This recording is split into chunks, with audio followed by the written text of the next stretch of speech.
All right, I'll make this a relatively short video. Bad Speakon connectors on my 50-foot cables to run these subwoofers. I kid you not. Cheap, inferior Speakon connectors. Let me show you what I had to do here. So I actually, in my parts bin, had a pair of these, no kidding, Neutrik Speakon cable connectors. This guy right here. And what I found on the ones that I took off, oh my God, you talk about piss poor frickin' workmanship.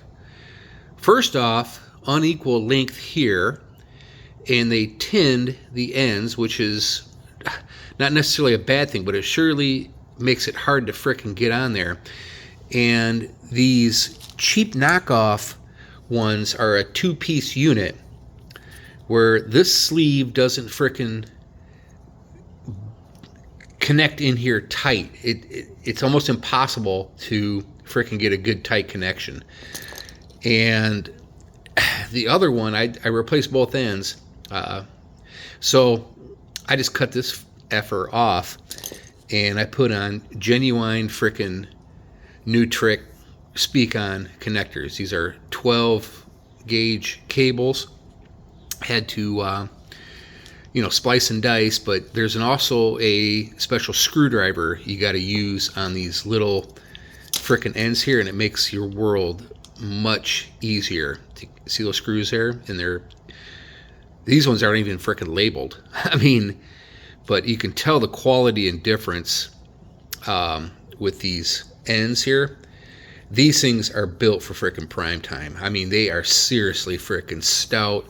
The connector ends on the inside here are way superior. When you click this thing together, it is on there.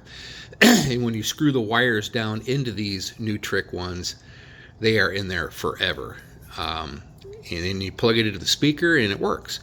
These son of a bitches are just freaking junk. I mean, you talk about. So here's the bottom line. I've got more of these Neutriks on order. I got from Parts Express. They're the newest version of the company's ends. They're like $6 a frickin' cable end, but they'll last for frickin' forever. So I'll redo the cable ends into the amplifier there.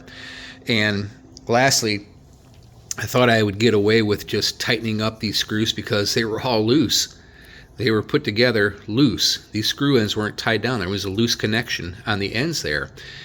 And so I said, okay, great. Maybe I'll just repurpose. I don't have to, put expensive Neutriks on there. But nope.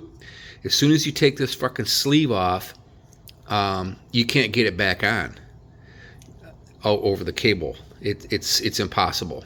If you know how to do it, then you're a hell of a lot smarter than I am. But junk frickin' stock ones.